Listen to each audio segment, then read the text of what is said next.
Orlando and the LA Clippers. Tobias Harris won Aaron Gordon. Good start for Orlando. And whenever you get in the open court, DJ Augustine, you know who he's looking for. You're looking for that guy that jumps to the moon. Absolutely. Then it's Jonathan Simmons. You know, it's good to see Orlando playing defense than running the floor. Yes, with all that length they had, they need to be blocking shots like that. Is that Mo Bamba? Oh, no, that was Isaac said, get that shot out of here. Clippers getting back into it. They're poised. Tobias Harris, one of those poised players, hitting the mid-range. Then Danilo Gallinari, another one of those poised players. 19-4 run for the Clippers. Amazing when Gallinari stays healthy, how his teams can wind up winning games. That's right. Certainly played just 21 games last year, has been around this season. And Aaron Gordon, you know not to jump with him when he's flying through the paint like that. Wise decision. Yeah, you got to rotate quicker, Chris. Clippers keeping it going in the second half. There's Tobias getting a touch. Then Montrezl Harrell. The Energizer Bunny. Flexes his muscle. Old school, no? Yeah, Coach, he's old school. You love that. Oh, come on, man. He's not drifting out there to the three-point line. Then Lou Williams pushing the pace. A lot of Clippers highlights here, and you see that lead escalating. 15 points now, up that count to 17. Tobias Harris, 28 points, 9 rebounds. The Clippers get the win, 106-96. Brooklyn in Chicago. Jared Allen is a guy blossoming in front of our eyes. It's not just that afro.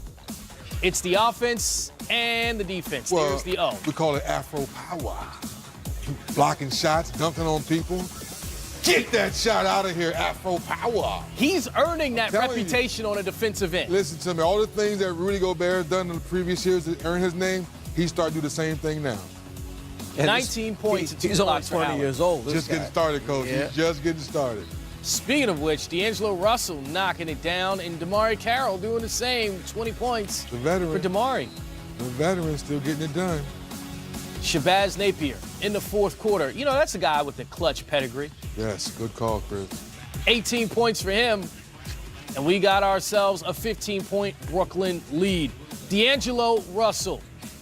Oh, 28 ice water, points. ice water, ice water. 5 ice assists. water. Brooklyn gets the win, 117-100. Look at their record now, 20-21 in contention, competing in the Eastern Conference. Here's D'Angelo Russell following another win. And there's a game we're here to get you ready for. We the North, the Toronto Raptors and the Indiana Pacers, they tip off right here in just a few minutes. No, I'm still waiting for Golden State to step on the pedal, but they're... I don't know if it's happening. I don't know. They've just been treading water, basically. Yeah. And I wrote it in power rankings. So if you look at, like, the league average in efficiency is 108.5 points per 100 possessions. So a good game would be to score more efficiently than that and hold your opponents to a number less than that. Mm-hmm. The Warriors did that in their last game, but they haven't done that in 2 straight games since early November. So they're tired. They haven't put together 2 like quality games in regard to both ends of the floor in almost 2 months. They look tired. I'm serious. I'm not trying to be funny. They look mentally and emotionally whipped to me when I watch them play sometimes. I don't know. Like, we're not even halfway into the season though. Like I understand it's been a 4-year run and like it's basically unprecedented. What they're doing. Yeah. You know, going to the finals 4 straight years and, you know, coming back and, you know, having the expectations of winning another championship. But, you know, we're not even halfway into the season, you know, yeah. I know, but shoot, I think back to that Detroit team that went to, 6 straight Eastern Conference final. And by the time their run was up, they looked spent. I don't care who you are, when you play and grind like this, it's just tough, which makes LeBron playing the way he does strange, you know, like the most odd thing I've ever seen. But they look spent, shoot. I'm telling you, I was watching the other night and I'm looking at their body language. I don't even know if they recognize how exhausted they look. Because you know what I'm saying? Like, you don't, when you're tired and, you know, run down, you look in the mirror and you're still, you know, you got your fantasy glasses on. You're looking at yourself saying, I'm fine, everything's great. And then I watch them try and get up and down the floor, and they just look tired. They look like they're going through the motions, not because they want to, but because their bodies are telling them that's the price you pay to win at the level they've won the past 4 years. I'm trying to think, they haven't really given guys days off, have they? Other than, Curry has been injured and Draymond Green was injured. Right. But they haven't started doing, rest days. They need rest weeks. I think some of their guys need like a week off. Remember LeBron when he just took a week off, went to Miami or whatever a few years ago? Like, I think Steve Kerr should allow, an excused absence for an entire week for some guys, just to let them recharge. John Schumann, Sekou Smith, always good time with the Hang Time podcast. Tuesdays are for players only. 3D, where you headed this week? I'll be out to the Bay Area. Oh, that should be a great one then. Timberwolves and Thunder, they have the early game, and they will have themselves a new head coach, right? Yeah. Yeah, and the Thunder also playing tonight against the Washington Wizards. Ooh. And Russell Westbrook has been struggling with his shot. PG-13 finds him. They're ahead of Washington in the first quarter. Kyle Lowry back in the lineup for the Toronto Raptors after missing the last 6 games. Kawhi Leonard will not play against the Indiana Pacers, the second night of a back-to-back. That's coming up in just a few minutes right here on NBA TV. But breaking news coming out of Minnesota. Tom Thibodeau reportedly out as the president and head coach of the Timberwolves. According to the Minneapolis Star-Tribune, Ryan Saunders looks like he's in the running to step in as the interim head coach. What do you think of that decision, 3D? I like it a lot. Obviously, his dad kind of setting the way for him and being around the franchise pretty much his whole life.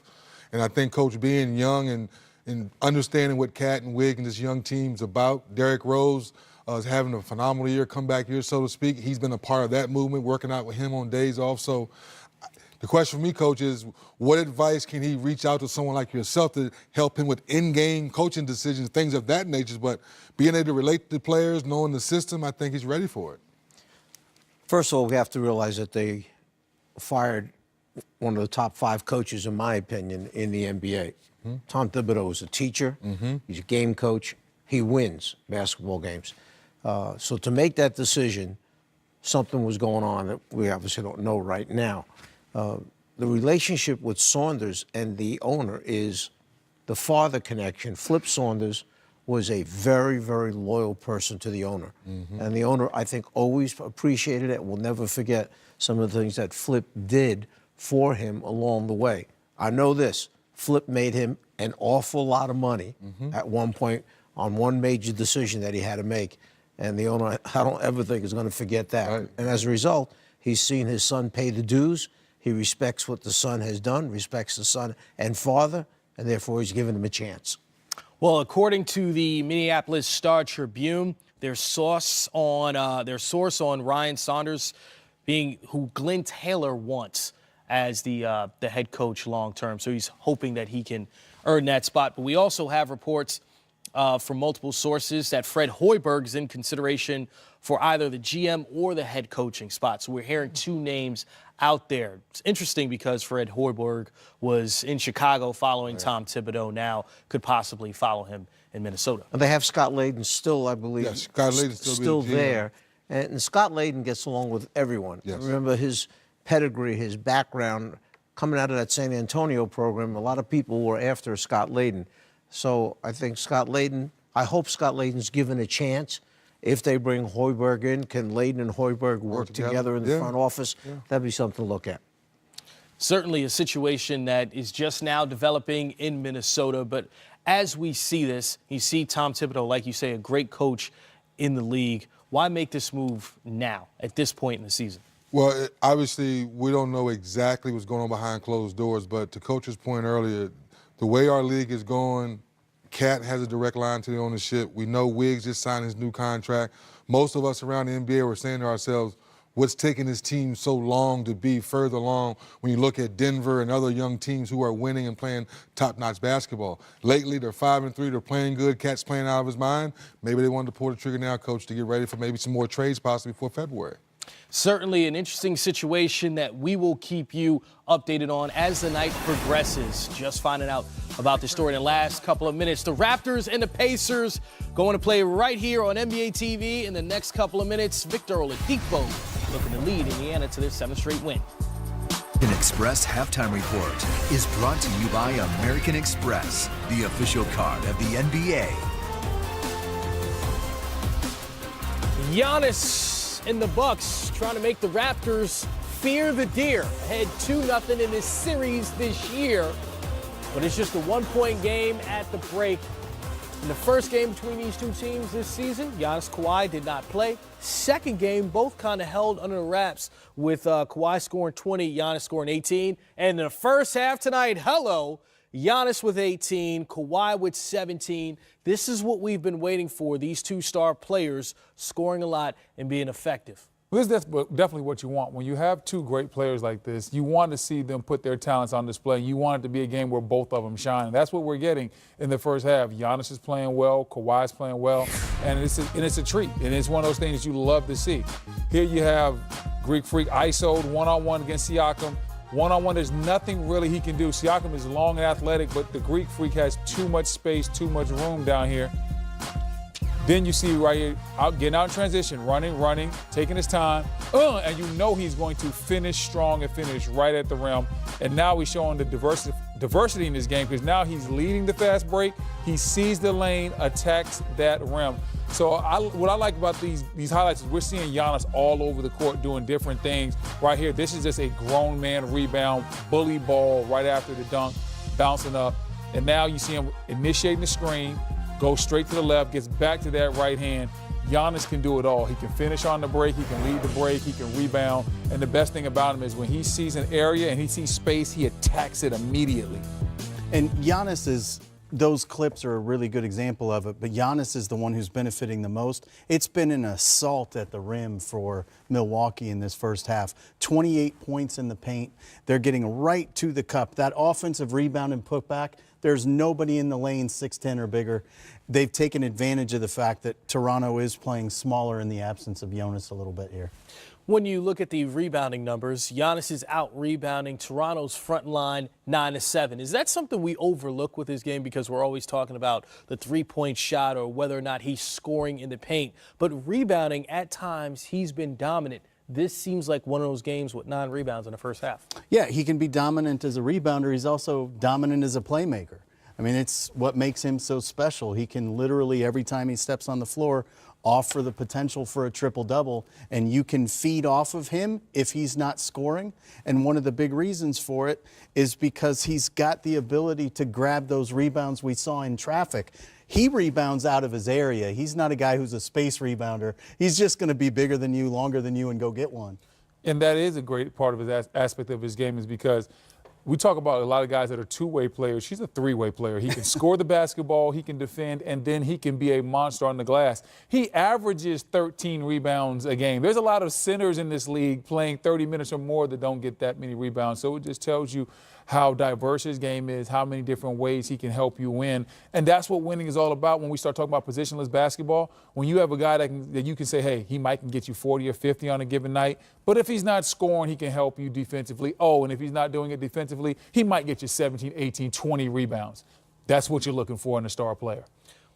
So much focus on Kawhi, so much focus on Giannis. Kyle Lowry not in this game, one of your assist leaders in the NBA this year. Fred VanVleet stepping up.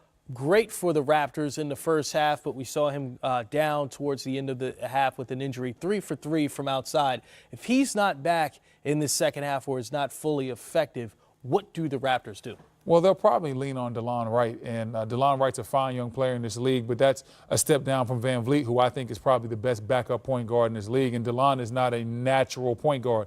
He has talent, he has size, he has ability with the ball, but I think Toronto offensively takes a step back if they don't have VanVleet, and on top of that, they already don't have Kyle Lowry, so being down to your third-string point guard normally hurts the offense, and it puts a lot of pressure on guys like Kawhi to try to do even more. And it really changes the dynamic here because they don't have Kyle. Their closing lineup very often is both Kyle and VanVleet. Yeah. So it's not just that they're going to rely on DeLon, it's that they can't put their best closing lineup on the floor at all. That's a great point, Griff, and we'll look for that in the closeout of this game to see what lineup they do end up going with. Kawhi Leonard bouncing back after that loss to the Spurs last night. And the Raptors pull it out over the Bucks. Nikola Jokic had himself a game. 39 points, a season high for him. And that's not the best part of his game, Griff. It's the passing. It's the ability to rebound, get the extra shot. I mean, just an impressive overall performance for the Nuggets big man. One of the plays they showed there was a big-to-big Jokic dropping it down to Miles Plumlee. Because Jokic is their primary playmaker and they don't need to keep a point guard on the floor, they've been able to play big-to-big a lot this year. They can play an enormous lineup out there with Paul Millsap on the court, with Juancho Hernan-Gomez, with Jokic, with Torrey Craig. They've kept a lot of size on the court, so at the end of games, they tend to overwhelm some teams on the defensive side, and they have absolutely picked up what Coach Malone is trying to do. You said overwhelmed. How about this is an underwhelming ending? Jazz head by 3 final seconds. What was that? Reggie Jackson throws the interception. And Blake is overwhelmingly disappointed. So is Dwayne Casey. Wait a minute, how many points were they down? 3. Okay. About 10 seconds to go. Interesting situation. Blake Griffin, 34 points, 10 rebounds, 5 assists. Andre Drummond, 15 points, 18 rebounds. And of course, Blake Griffin did not have the ball in his hands, and he's a point forward. That's the guy you want bringing the ball up the court there, right there. It is, and again, it's another example of how badly they miss Ish Smith. They are absolutely not the same team in any way when Ish is not available to them. That's extreme talent. How do you learn how to balance a grill on your mouth? Hard. Time to double up on the dinosaurs. Sunday, right here on NBA TV, Toronto Raptors, Indiana Pacers. Game starts at 7:30, but make sure you tune in before that, 7 o'clock for the Auto Trader pregame show. And of course, the dinosaurs playing right now against the Milwaukee Bucks. They're just at the half, 1-point game with Milwaukee on top. And we're just going to circle at points in the paint there, Griff. Okay, because Raptors playing good defense in the paint, but still not able to stop what's happening. Yeah, and if Milwaukee had not uncharacteristically given away 10 turnovers in that half, they've been so good in terms of ball control. They've been really good in limiting opponents' fast break opportunities, and neither one of those were particularly good in the first half, and they're still in the position they're in. I think this sets up rather well for Milwaukee moving forward, particularly if Van Vliet can't come back. Yeah, for me, depending on who wins the second half, a lot of it's going to be determined by Van Vliet's health and availability.